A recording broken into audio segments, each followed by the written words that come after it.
ஓம் நமோ நாராயணாய நமஹ. மகாகணபதியே நமஹ. ஓம்.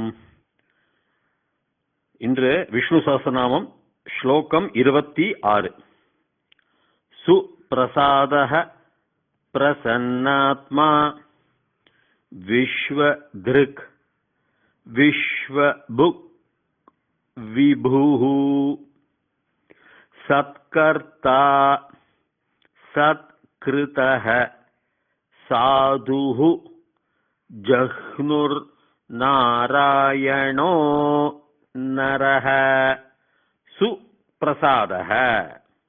சுப்ரசாதஹ, அந்த சு நான் முன்னாடியே சொல்லியிருக்கோம். உபசர்கம் அந்த சூங்கிறது ஒரு அதிகமா ஒரு பிரசித்தம் கொடுக்கிறது. அந்த சூவும் உபசர்க 22 உபசர்க்கத்துல சூ ஒண்ணு இருக்கு. அந்த சு பிரசாதன்னு வருது இல்லையா, அதுவும் ஒரு உபசர்க்கம் தான், பிரவும் ஒரு உபசர்க்கம் தான். அது என்னதுன்னா, இந்த பிரசாதம்னா என்ன நம்ம சொல்றோம், ஒரு ஒரு புண்ணியமான ஒரு ஒரு வரன்னு வச்சுக்கலாம். அது நம்ம சாதாரணமாக கோவில்கள்லாம் பிரசாதங்கள் கொடுப்பாங்க, குங்குமமோ இல்ல லட்டுவோ வடையோ அப்படின்னு, மதுரங்களோ அப்படியே, அது பிரசாதக. அதனால எதையுமே அவர் ஒரு நல்ல எண்ணத்தோட ஒரு நல்ல இதோட தான் நமக்கு அவர் தருவார். அவருடைய அந்த பவித்திரத்துவம், அவருடைய அந்த ஆசீர்வாதங்கள், அவருடைய சகாயங்கள், துணைகள், காரியங்களுக்கு நமக்கு என்ன நடக்கிறதோ அதுக்கு அவர் பிரசாதமா நம்ம கொடுக்கிற பிரசாதம் மாதிரி அவருக்கு நமக்கு நம்ம பிரசாதம் வச்சோம்னா, அவருக்கு கொடுக்குறோம்னா அவர் நமக்கு கொடுத்துடுறார். அந்த சுமங்கல பிரசாதத்தை கொடுத்துடுறார். அதனால நம்ம கொடுக்கறது அவரும் நமக்கு கொடுக்குற மாதிரி தான். நம்ம அவருக்கு கொடுக்குறோம்னா அவரும் நமக்கு தரார். தாங்கிறது தாத்துன்னு சொல்லுவாங்க. தாத்துல தாத்தா ததாமி அப்படின்னு உண்டு, கொடுக்கறதுன்னு அர்த்தம். ஐ எம் கிவிங்னா அஹம் ததாமின்னு அர்த்தம். நம்ம கொடுக்கறத பிரசாதத்தை அவரே கொடுக்குறார். நானே பிரசாதகங்கிறார். அவரே பிரசாதகம் கொடுத்துட்டு தான் இருக்கார். அதான் சு பிரசாதகர் பீஷ்மர் சொல்றார்.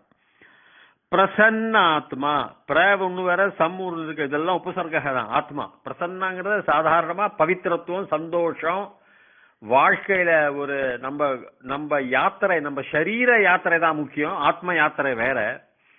அதனால இந்த சரீர யாத்திரை கூட பிரசன்னத்துவம், சந்தோஷம், பவித்திரத்துவம் எல்லாமே கொடுக்கக்கூடியவர் அவர். அவர் அந்த மாதிரியான ஆத்மா. அவருடைய ஆத்மா அந்த மாதிரி தான். அவருடைய ஆத்மால துக்கமே கிடையாது. அவருடைய ஆத்மால சிக்ஷை, அதாவது தண்டனைன்னு ஒண்ணுமே கிடையாது. யாருக்குமே அவர் தண்டனை கொடுக்க மாட்டார். அந்த பிரசன்ன ஆத்மா, சிரிச்சின்னு இருக்கிற ஒளிமயமான சௌக்கியமான சந்தோஷமான ஆத்மா அவர். ஒண்ணு உபசர்க தான். சன் உபசர்க இருக்கு, சம் உபசர்க இருக்கு. சங்கரா நீதிக்கு சொன்ன மாதிரி. அதனால அந்த மாதிரி ஆத்மா. விஸ்வ திருக், திருக்குங்கிறது ஒரு தாத்து, திருஷ்டி, அதாவது சைட், அவருடைய பார்வை விஸ்வத்துல முழுக்க இருக்கு. அதனாலதான் அவர் விஸ்வ திருக். இது நம்ம முன்னாடியே பார்த்தோம். ஆனாலும் அவர் திருப்பியும் பீஷ்மர் இந்த கட்டத்துல சொல்றாரு, அந்த ஆத்மா இருந்தாலும் அவருடைய திருஷ்டி இருக்கு எல்லா இடங்களிலும் பிரபஞ்சத்துல. விஸ்வ திருக், திருக்குங்கிறது திருஷ்டி, திருஷ்டியுடைய திருக்குங்கிறது ஒரு தாத்துகுன்னே வச்சுங்க. திருக், அதுல இருந்துதான் திருஷ் தாத்துகுன்னு ஒண்ணு இருக்கு. திருக்குன்னா சப்தம், அதுதான் அர்த்தம், பார்வை, அவருடைய மேற்பார்வை எல்லா இடத்துலயும் இருக்கு. விஸ்வ புக், இந்த புக்குங்கிறது சாதாரணமா ஓம் ஸ்வாஹா அப்படிங்கிறோம் இல்லையா, அதுதான் புக்னு பேரு. புக்குடைய அர்த்தம் அதுதான். ஆனா இந்த இடத்துல நம்ம அனுபவங்கள்னு எடுத்துக்கலாம். எல்லா அனுபவங்களும் உடையவர் அவர். நிகழ்காலம், இறந்த காலம், வருங்காலம் அப்படின்னு அந்த அனுபவங்களை எடுத்துக்கொண்டு அவர் அந்த புக்குன்னு நீங்க இந்த அர்த்தத்துல, அதாவது புஜம், அதாவது உணவுன்ற எடுத்தனாலும் அந்த எல்லாவற்றையும் அவர் சாப்பிடக்கூடியவர்னு ஒரு அர்த்தம் வரும் புஜ் தாத்துல போறோம்னாக்கா. ஆனால் அது எப்படி என்றால், இந்த பிரளயம் வரும் பொழுது எல்லாமே அவரிடம்தான் போய் சேரும். எப்படி ஆங்கிலேயர்கள் அவர்களுடைய இந்த பிக் கிரன்ச் தியரின்னு சொல்றாங்க, நான் முன்னாடியே சொல்லியிருக்கேன். எல்லாமே இழுத்து கடைசியில அந்த இன்ஃபினைட் டாட், அளவில்லாத அந்த சிறு புள்ளியிட போய் சேர்ந்து விடும். அப்படிதான் விஞ்ஞான ரீதியா சொல்றது. சிறு புள்ளியில இருந்து வெடித்து சிதறி உலகம் உண்டானது, இந்த பிரபஞ்சம் உண்டானது, அதை திருப்பி அதுக்கே போய்விடும். அதுதான் அந்த விஸ்வ புக். புக்கு புஜ்னு தாத்து எடுத்துட்டோம்னாக்கா அது சாப்பாடு, போஜனம். அவர் விஸ்வத்துடைய போஜனம்னாக்கா அந்த பிரளயம் வர காலங்கள்ல எல்லாருமே அவர்கிட்ட தான் போவோம். புக்குங்கிறது தனியா எடுத்துட்டோம்னா அது ஒரு ஸ்வாகான்னு ஒரு மந்திரம் சொல்றதுல வந்து பெரிய ஓசை. ரெண்டு அர்த்தத்திலையும் நம்ம பார்க்கலாம். அதான் பிரளயம் வரைச்சா அவர்கிட்ட போற மாதிரி. விபுகு, விபுகு வந்து நம்ம விபு, விபுனா எல்லா இடத்துலயும் நிறைந்தவர்.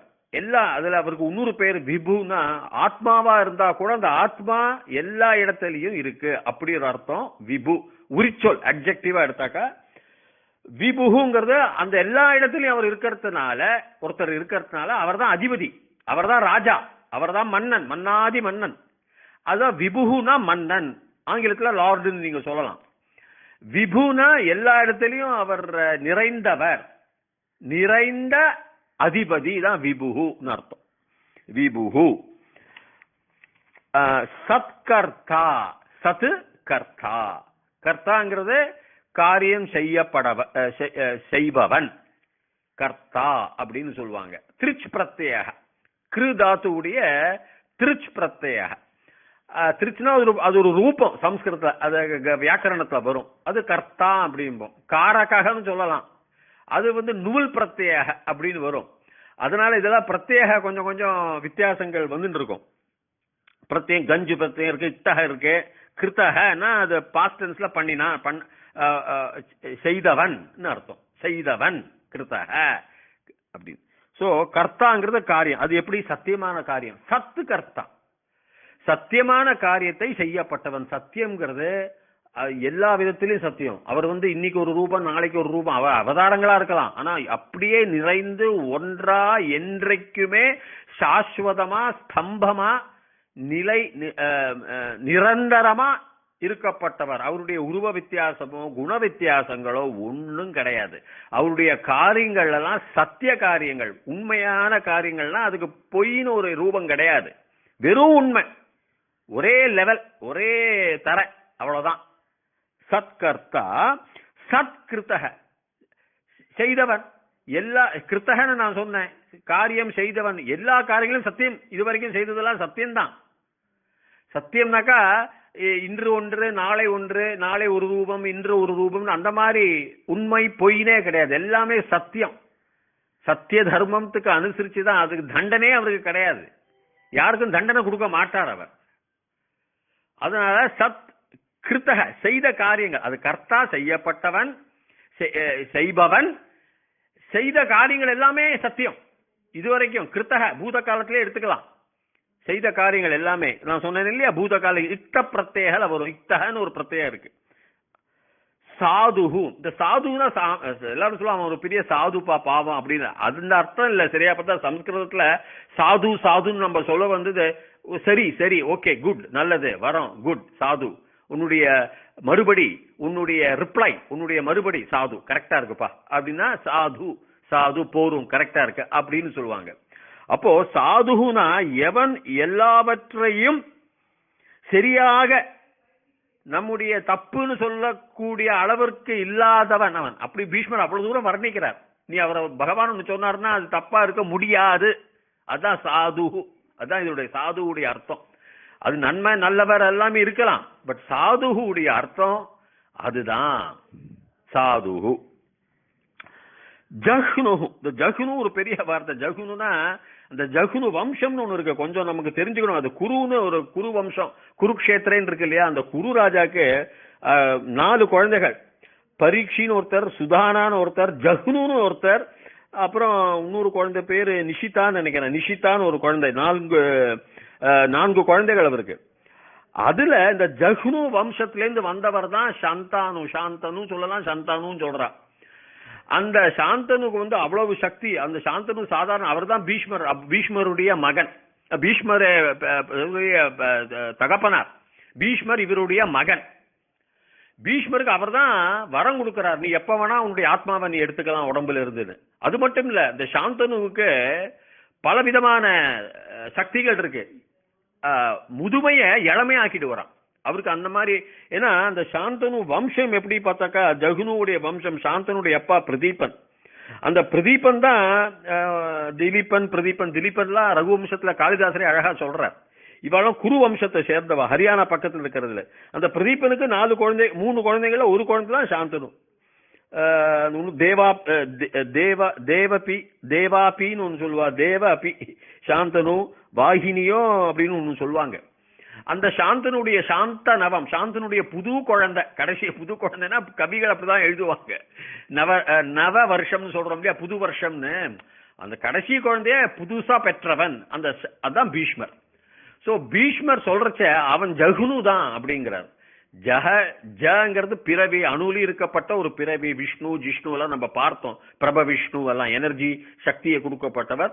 ஜகுனுங்கிறது அந்த வம்சத்திலேருந்து வரப்பட்டவர்னு சொல்றது. குரு வம்சத்திலேருந்து அவ்வளவு தூரம் நியாயத்துக்கு அந்த குரு, அந்த மகாராஜா அப்படிதான் உணர்த்த நிறைய கதைகள் இருக்கு அவரை பத்தி.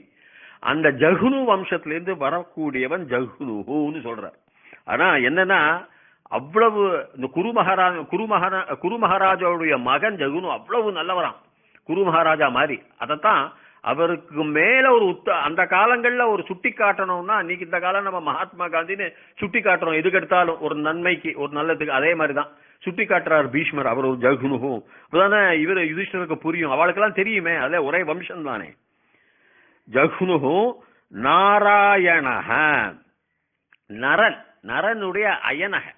நரகங்கிறது மனிதன், நாரங்கிறது மனிதத்துவம், ஹியூமனிட்டி, நார அப்படின்னு சொல்லலாம். நரகங்கிறது மனிதன். இப்போ அயனங்கிறது என்னதுன்னாக்கா பாதை. இப்ப ராமாயணம் சொன்னா ராமருடைய பாதை, அவர் சென்ற வழி. குறிப்பாக இது சூரியனுடைய வழிக்கு தான் இந்த அயனக அப்படின்னு சொல்லுவாங்க. பீஷ்மரே உத்தராயணத்துலதான் போனன்னு இருக்கார், தட்சிணாயனம் வேண்டாம், சூரியனுடைய பாதை. நரனுடைய பாதைய சரியாக்கப்பட்டவர் அந்த நாராயணன், அவ்வளவுதான் இதோட நாராயணனுடைய அர்த்தம். அயனக அயனம் பாதை, பாதைன்னு சொல்லலாம், சூரியனுடைய பாதையும் சொல்லலாம். பொதுவா சூரியனுடைய பாதை தான் அது குறிக்கும். ஆனா இப்ப ராமாயணம்னு வரச்சுனா ராமருடைய பாதை, ராமருடைய எப்படி சென்றாரோ அந்த பாதை அப்படின்னு சொல்லுவாங்க. அதனாலதான் ராமருடைய அயனம் தான் ராமாயணம். அதே மாதிரிதான் நரனுடைய அயனத்தை கொண்டு செல்லப்பட்டவர் அந்த நாராயணன், அதுதான் அதனுடைய அர்த்தம், சம்ஸ்கிருத அர்த்தம். நாரகங்கிறது நாரக அப்படி நாராயணக உடைய அர்த்தம் அதுதான். நரகங்கிறது பல அர்த்தங்கள் சொல்ல, அதான் நான் சொன்ன மாதிரி மனிதனுடைய கொண்டு செல்லப்பட்டவர் அந்த நரகன் தான். மனிதனும் தான் அவர், மனிதனாகவும் இருக்கப்பட்டவர், மனிதனை வழிகாட்டியாக கொண்டு செல்லப்பட்டவர் அந்த நரக. நரநாராயணன் சொல்லுவாங்க. நரசிம்ஹன்ங்கிறது நரனும் சிம்மம் அவதாரம். அதனால நரக பெரிய அர்த்தங்கள் நிறைய இருக்கு. நரக நாரங்கிறது உரிச்சொல், நரகங்கிறது பெயர் சொல். அதனால நரக அப்படின்னா அவர் தான் அந்த நாராயணோ நரக. அந்த மனிதர்களை அயனத்திற்கு, அதாவது உத்தராயணம் மாதிரி ஜொலி. என்ன கடைசியில பிருஹதாரண்ய உபனிஷத்துல பார்த்தோம்னா நம்ம எல்லாருமே அந்த ஒளி வெளிச்சத்துல நம்ம சேர்ந்து விடுறோம் அப்படின்னா நமக்கு மறுபிறப்பு அங்க இருந்து கிடையாது. ரொம்ப சிறப்பா இருக்கும் இந்த பிருஹதாரண்ய உபனிஷத்து. நீங்க பாருங்க அதுல எப்படி ஆத்மா செல்கின்றது, ஆத்மாவுடைய வழி ரொம்ப நல்லா சொல்லும். அதை தான் இதோடைய அர்த்தம். சோ அதனால நரநாராயணோ நரக, நர ஜகுனு நரக, நாராயணக நரக. நாரகன்னு கூட வேணா சொல்லலாம். நாரகனாக்கா உங்களுக்கு ஜலம் கூட ஒரு அர்த்தம் இருக்கு. பட் அந்த மாதிரி பிரளயம் தான் அதோடைய அர்த்தம், அது வழிகாட்டுதல்னு சொல்றாரு அவர். அதெல்லாம் இதெல்லாம் சர்வநாமங்கள், அதாவது பெயர் சொல்கள், சிறப்பு பெயர் சொல்கள் வரதுனால, நவுன்ஸ் ப்ராப்பர் நவுன்ஸ் எல்லாம் வரதுனால கொஞ்சம் 2-3 விதத்துல கவிகள் அர்த்தத்தை உபயோகம் பண்ணியிருப்பாங்க. 236 சுப்பிரசாத, 237 பிரசன்னாத்மா, 238 விஸ்வத்ரிக், 239 விஸ்வபுக், 240 விபுஹு, 241 சத்கர்த்தா, 242 சத்கிருதஹ, 243 சாதுஹு, 244 ஜஹ்னுஹு, 245 நாராயணஹ, 246 நரஹ. ஓம் தீர்காயுஷ்மான் பவ, தீர்க சுமங்கலி பவ, சர்வவியாதி நிவாரண பிராப்திரஸ்து, சர்வ ஐஸ்வர்யம் அபிவிருத்திர்பவது, சர்வ மங்களானி பவந்தோ. ததாஸ்து ததாஸ்து ததாஸ்து.